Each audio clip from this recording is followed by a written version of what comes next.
if you're a parent today, or really anyone just watching the culture, you know the feeling. Mm-hmm. There's this just this deluge of contradictory advice out there, celebrity books, online debates, all of it. Right. And it's made parenting feel less like this natural process and more like a high-stakes performance. Political performance, yeah. And the pressure to be perfect is just immense. It creates so much unnecessary anxiety. People start confusing, cultural trends with what children actually need for their development. And that's our mission for this deep dive. We want to cut through all of that noise. We're pulling from solid research, like the work in Mark Burton's How Children Thrive, to focus on one evidence-based essential for raising independent kids. And that's the science of executive function, or EF for short. Exactly. Our goal here is to give you a framework, something scientific and objective. So you can let go of the worry. Exactly. Once you grasp what's actually happening in your child's brain, you can stop chasing every new theory and just focus on what truly builds competence. Okay, so let's get into it. This scientific cornerstone, executive function. It sounds academic, I have to say. It does, but it's actually the engine of our daily lives. You can think of it as the brain's chief operating officer. COO of the brain. I like that. It's that managerial ability. It's what controls your attention, monitors your thinking, and, helps you stay focused on a goal. So it's that little voice that stops you from doing something impulsive. That's a huge part of it. It's housed mostly in the prefrontal cortex, and it creates that crucial pause between a stimulus and your reaction. Now, I think everyone has heard of the marshmallow test. That's a classic example of this, isn't it? It is, but the real insight there wasn't just about resisting a marshmallow. It was about how they resisted. Precisely. The kids who succeeded weren't just born with more willpower, they were using strategies. Like singing songs to themselves or covering their eyes. Exactly. They were using early forms of working memory, cognitive flexibility, and inhibitory control. Those are the three pillars of EF. And here's where the data gets really surprising, because the timeline for developing these skills is, well, it's way longer than most people think. Oh, absolutely. We used to believe EF was pretty much set by the late teens. Right. But MRI scans show the brain keeps changing. That's neuroplasticity. And these skills continue to develop from infancy all the way up to almost age 30. Age 30, that is incredible. It is.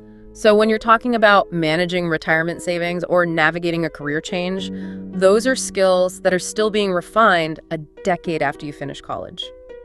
It completely reframes how we should see young adults. Yeah. And it really clarifies our role as parents. Which is to be the child's brain manager. That's the perfect term for it. Until their own EF is mature enough for a task, you have to provide that scaffold, the external guidance, the structure, the problem solving. And they internalize that over time. That's how they build their own independent skills. Okay, so this brain manager idea seems especially critical when you talk about discipline, specifically how kids perceive time.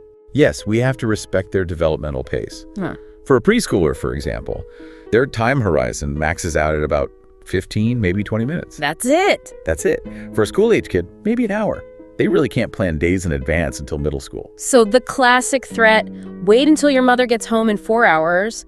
What does that actually do to a 4-year-old's brain? It's just wasted effort. Yeah. And it causes a lot of frustration. The child's brain literally cannot connect that delayed punishment to what they did wrong hours ago. So for a toddler, it has to be immediate. Immediate cause and effect.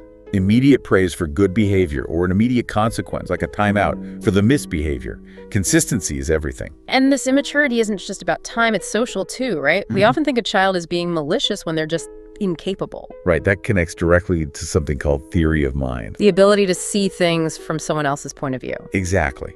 To know that other people have different thoughts and feelings. And young kids, generally before age 4, they just don't have that yet.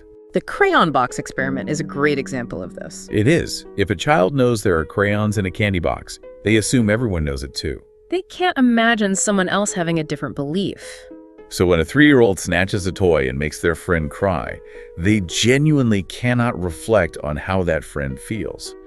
Trying to reason with them is, well, it's futile. So again, you have to rely on simple, immediate boundaries. Until those more complex social skills start to emerge. So if we follow this brain manager role into the teenage years, it doesn't end. It changes dramatically. It's a volatile mix, isn't it? You've got this intense craving for independence, but their EF is still fundamentally immature. The gas pedal is floored, but the brakes are still being built. That's a perfect analogy. The brain's emotional center is highly active, but that prefrontal cortex, the brake pedal, is still under construction. Which is why a really smart, capable 16-year-old can make a terrible, impulsive decision. Like texting a photo they regret, or getting in a car with a friend who's been drinking.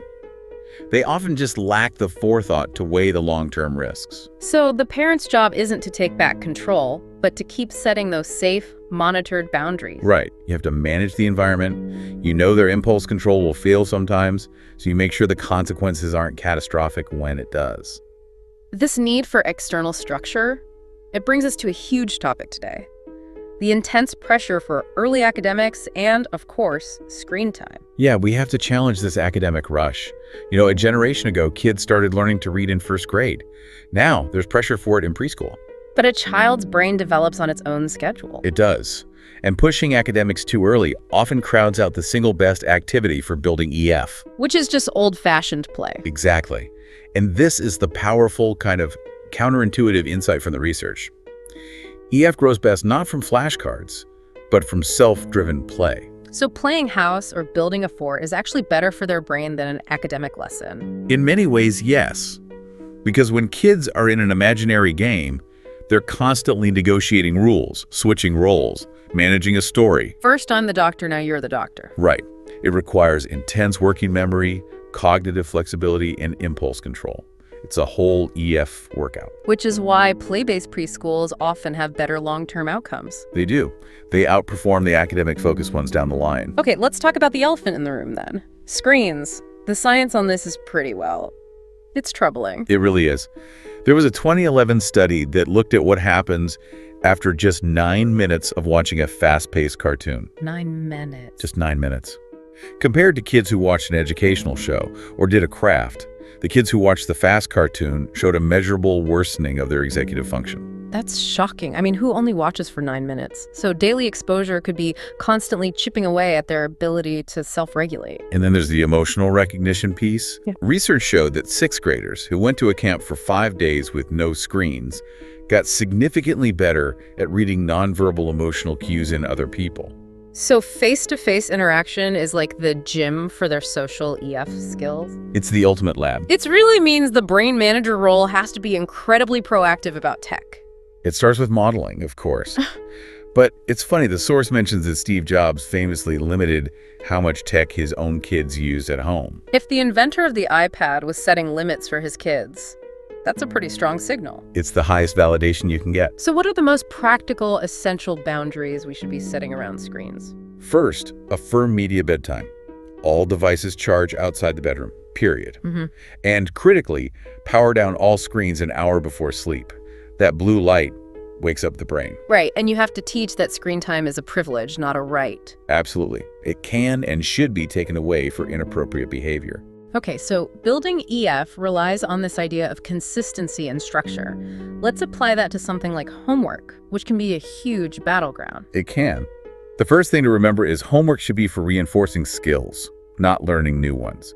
The goal isn't just finishing the worksheet, it's practicing EF. Which means setting up the routine. The sequence is the lesson. Exactly. Homework before play, homework before screens. That teaches prioritization, which is pure EF. And then you provide the scaffold, the tools. Right. Don't just lecture about time management. Get a big wall calendar, a planner, and then implement a simple, repeatable checklist. Like the 4 C's system the source mentioned. That's a great one. Check what's due, complete the work, check it for mistakes, and then put it away in the backpack. The goal is to hand off the monitoring from you to them. That's it. Eventually, you just have to ask, did you do your checklist? This theme of consistency obviously applies to sleep too. We touched on it with screens, but it's so fundamental. It's non-negotiable for cognitive performance. The research is clear. A consistent bedtime is highly correlated with better brain function. So that winding down routine is crucial. A full hour before lights out. Yeah. Bath, quiet reading, calm conversation, no screens. It lets the brain get ready for rest. Now, when we talk about the overall framework for all of this, discipline, routines, boundaries, the source really champions one specific parenting style. It does. It advocates for the authoritative parenting style. Which is that sweet spot between being too strict and too lenient. Exactly. It's the balance of high expectations and high warmth. You set clear rules and you maintain them, but you also encourage discussion and value your child's perspective. It's not because I said so. No, it's I value your input, but this is the boundary, and here's why it exists. That process builds real self-confidence and self-management. And under that framework, even a tool like timeouts, which can be controversial, is actually very effective. The research on them is unambiguous when they're done right. One brief, unemotional warning. Only one. Only one. And it has to be immediate. The duration can be short, a minute per year of age. But here is the critical part. Okay. Don't release them just because the timer goes off. You wait until they are quiet and calm.